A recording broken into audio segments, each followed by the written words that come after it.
The night was calm, and I wasn't expecting anything out of the ordinary.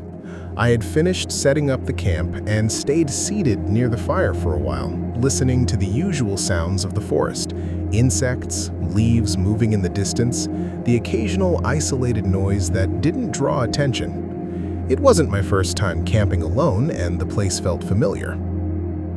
After a while, I started to notice something strange. It wasn't a specific sound, but the lack of change. The forest kept sounding the same, without getting closer or farther away, as if everything were contained in a single point. I figured it was fatigue, so I grabbed the flashlight and walked a few meters beyond the reach of the fire just to make sure everything was fine. At first, I didn't see anything. I lit up the ground, the nearby trunks, the space between the trees. Everything looked normal. But as I moved forward, the feeling of unease grew. It was as if the distance ahead of me wasn't shortening. I walked, but the forest seemed to stay the same. When I raised the flashlight a little higher, I saw it. It was too close. There was no way something that large could be there without me having heard it before. It was tall, its body covered in dark, messy hair. It didn't have an exaggerated shape or anything that looked unreal. It seemed heavy, solid, like a large animal standing on two legs. Its arms hung long at its sides, and its chest rose and fell slowly. It didn't make a sound. It didn't move. Its eyes were fixed on me. They didn't blink. They didn't show anger or clear curiosity, just attention. In that moment, I understood that the distance between us was minimal, far too short to react if it decided to move closer. I took a step back. It didn't advance, but it leaned its body slightly forward. It was a small movement, but enough to make the air feel heavy. The smell hit all at once, strong like damp earth and something old like wet wood after rain. The flashlight trembled in my hand. I thought about running, but I didn't. Something in my head told me that moving fast was a bad idea. I stayed still, breathing slowly, without lowering the light. Several long seconds passed. Finally, it moved, but not toward me. It took half a step to the side without breaking eye contact. It didn't leave. It only marked a boundary. I backed away slowly until I lost sight of it among the trees. I returned to the camp without running, without looking back. I didn't sleep that night.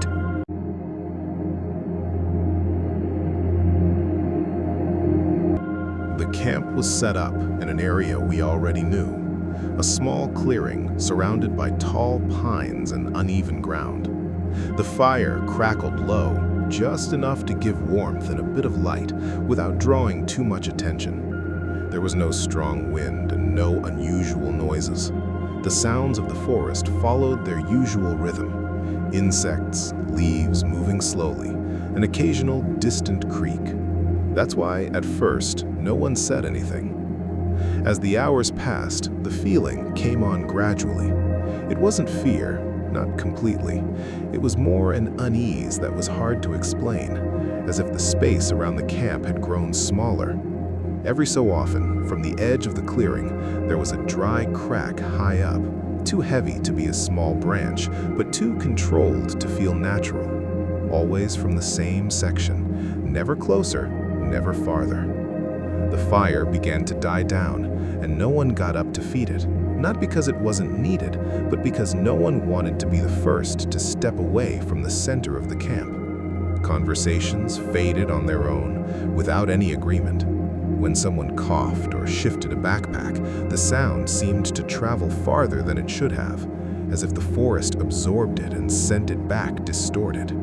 From outside, the silence was not complete. At one point, I looked up. Between the trunks, beyond where the light reached, there was an area where the darkness seemed thicker. No shape could be made out, but the feeling of being watched became impossible to ignore. There were no footsteps, no sound of breathing, just that uncomfortable certainty that something was there. The high branches creaked again, as if whatever it was had slightly changed position without leaving the spot. No one turned on a flashlight. We all stayed still, listening, waiting for the sound to repeat or disappear. It did neither. The night stretched longer than it should have. The fire eventually turned to embers, and still no one moved. When exhaustion finally overcame the tension, the silence was still there, intact. There was no closure, no relief, no confirmation that whatever it was had gone. At dawn, the clearing looked the same. There were no obvious tracks, no broken branches near the tents. Everything was in order, except for a strip of compacted ground at the edge of the camp, as if for hours someone had stood there, watching, with no need to come any closer.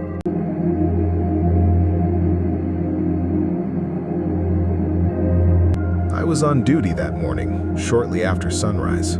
The light was still soft, and the forest was slowly waking up. That time of day is usually quiet, no visitors and good visibility, so I took the opportunity to check a secondary trail that's rarely used. I was walking without hurry, paying more attention to the ground than to anything else. When I reached a more open area near a slope, I noticed movement on the other side of the stream. It wasn't sudden. I saw something large moving between the trees, partially covered by vegetation. I stopped out of reflex and stood there watching. It wasn't close. There was enough distance to observe without feeling any danger. The figure was tall and wide, walking upright, with slow, steady steps. It didn't move like a bear or like a person. It wasn't looking around nervously. It moved as if it knew the area, following a clear route between the trees. The sun hadn't fully reached that part of the forest yet, so the details weren't perfect. Even so, it was clear that the body was covered in dark hair and that the arms hung long at its sides. Each step made the ground shift slightly, but it didn't break branches or make unnecessary noise. I leaned against a tree and watched for several seconds. I didn't take out the radio or try to get closer. I didn't feel like it was a situation that required intervention. There was no tension. It felt more like witnessing something that isn't usually seen. At one point, the figure stopped. It turned its body slightly, as if it had noticed something, but it didn't look at me directly. Then it kept moving and disappeared among the trees without hurrying. I continued my patrol, but with a different awareness. The forest seemed the same, though not entirely. I didn't report anything that day, not because I doubted what I saw, but because there was no simple way to explain it in a report.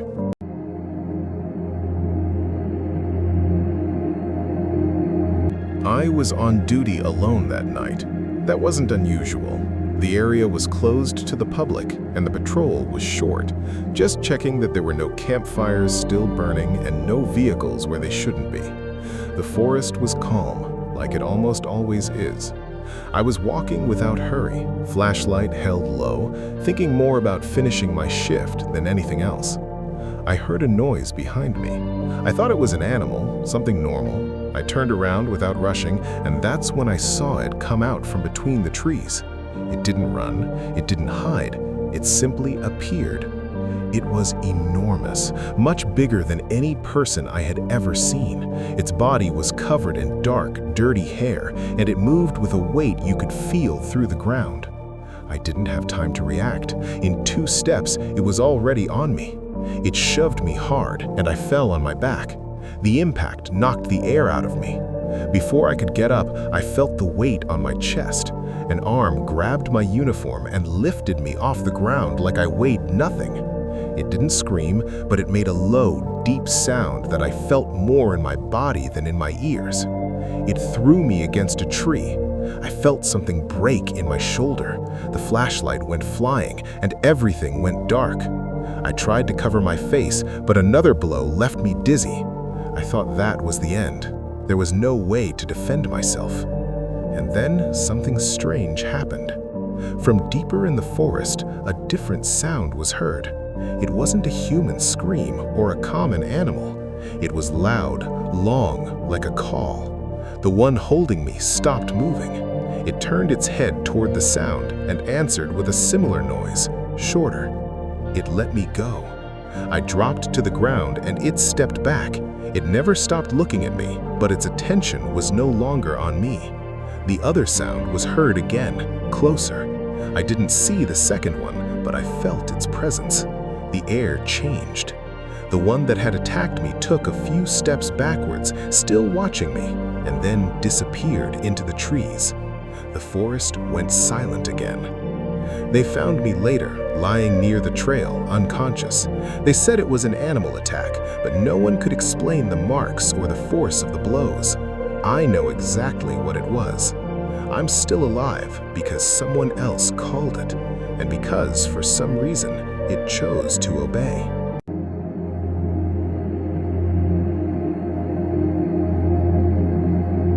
That day, I was doing a long patrol, the kind that's rarely done because no one ever passes through there. It was mid-afternoon, with good light, and the forest was calm. Nothing out of the ordinary. Near a rocky area, I saw something large leaning against a fallen tree. At first, I thought it was a bear resting, but as I got a little closer, I realized it didn't fit. It was a Bigfoot. It wasn't standing or alert like in other reports. It was sitting, hunched over, breathing with difficulty. It didn't seem aggressive. In fact, it looked tired. The body was large and heavy, with dark hair mixed with lighter, worn patches, as if over the years it had thinned out. There were bald spots in some areas, especially on the arms and chest. Its movements were slow, clumsy. Every breath was noticeable. I kept my distance. I didn't take out the radio or try to get any closer. I didn't feel danger. I felt something else, something hard to explain, like I was watching an old animal that no longer had the strength to flee. At one point, it tried to get up, bracing one hand on the ground. It couldn't. It stayed still for a few seconds and then lay down on its side. The breathing became slower. I didn't move. I didn't know what to do. There were no loud sounds or reactions. It simply stopped moving. I left when it started to get dark. I didn't want to stay there any longer. I reported that I had seen a large animal, lifeless, without giving too many details. That night, I barely slept. The next morning, I went back with the idea of marking the spot. When I arrived, the body was gone. The ground was disturbed, not like a struggle, but as if something heavy had been dragged. There were deep marks in the soil, moved branches, displaced rocks. There was no blood or remains, nothing.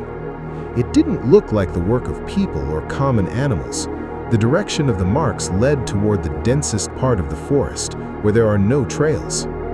Nothing more was ever said about it. No one asked me anything.